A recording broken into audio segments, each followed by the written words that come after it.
Hello and welcome to UIDHTML guys. तो पहुंच चुके हैं हम चैप्टर नंबर 7 में। यहाँ हम जानने की कोशिश करेंगे एक डेटा टाइप जो कि है एनी। और ये एनी डेटा टाइप जो होता है उसे हमें क्यों अवॉइड करना चाहिए, और ये एनी डेटा टाइप आता क्यों है हमारे पास। ये जनरल पर्पस के लिए है और हमें इसे अवॉइड क्यों करना चाहिए। तो चलिए कोड में वहाँ जाके देखते हैं। ओके, तो पहुंच चुके हैं हम अपने कोड में। तो यहाँ क्या देखेंगे, हम एक जेसन टाइप डेटा को पार्स करने की कोशिश करेंगे। तो मैं लिखता हूँ कॉन्स्ट जेसन डेटा डाला। और जेसन डेटा क्या होता है, स्ट्रिंग के अंदर में कोई ऑब्जेक्ट डालिए, एरे डालिए, जो भी डालना है आप डालिए। तो मैं यहाँ पे एक इस तरह से, वो भी हमारा की वैल्यू क्या होता है, हमारा स्ट्रिंग में होता है, करेक्ट। यहाँ पे डालते हैं 30 कॉमा स्ट्रिंग के अंदर में y, और यहाँ पे हम डालते हैं कितना 23, ऐसे कुछ भी डाल देते हैं। ठीक है, ये हमारा जेसन डेटा हो गया। अब इसको अगर मैं जेसन डॉट पार्स करेंगे, अगर मैं कंसोल डॉट लॉग करता हूँ और इसमें लिखता हूँ जेसन डॉट पार्स, और इसके पार्सिंग में हम जो जेसन डेटा है उसको यहाँ पे डाल देते हैं। तो पता है आपको रिजल्ट क्या देगा।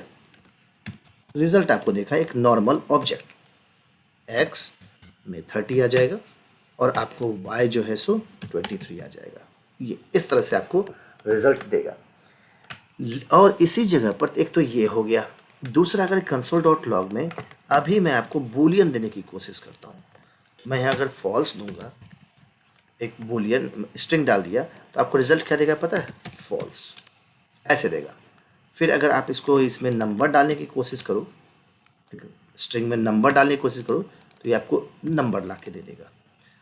अगर आप यहाँ पर नॉर्मल नंबर दोगे तो भी आपको ये नंबर ला करके आपको शो करेगा। लेकिन यहाँ भी एक कंप्लेन कर रहा है कि स्ट्रिंग डालो, नंबर मत डालो इसे, बट हाँ रिजल्ट आपको देगा इस जगह पर।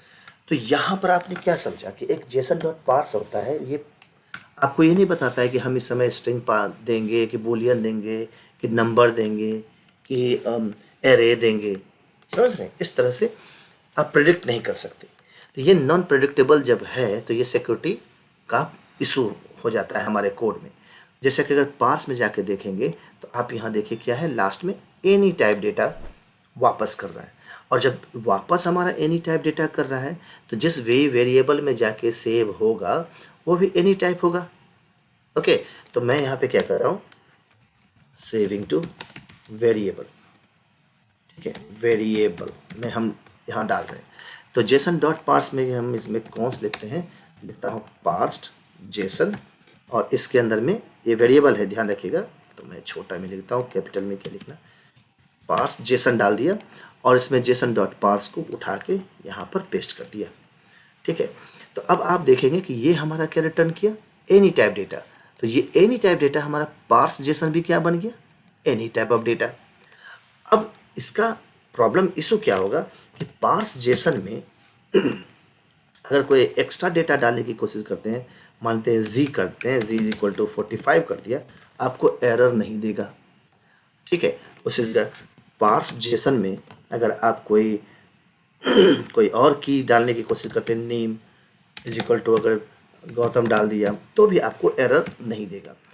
लेकिन ये चीज़ सही नहीं है, आपको एरर देना चाहिए। इसीलिए हम एनी टाइप डेटा को हटाने की कोशिश करते हैं। तो कैसे हटेगा, जब आप डेटा रिसीव कर रहे होते हैं पार्स से, उस वेरिएबल को एनोटेट कर दीजिए।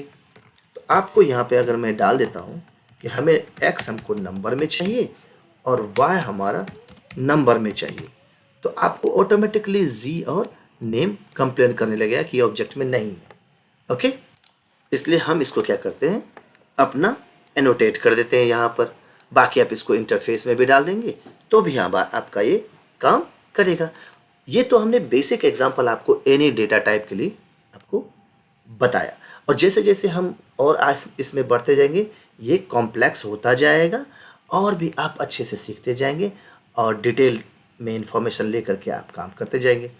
तो बने रहिए चैनल के साथ। अगर आपको वीडियो समझ में आया तो लाइक सब्सक्राइब, नए यूज़र प्लीज़ सब्सक्राइब कर लीजिए और शेयर भी कीजिए ताकि सबको इन्फॉर्मेशन ये मिले। तो मिलते हैं नेक्स्ट वीडियो में, तब तक के लिए बाय बाय।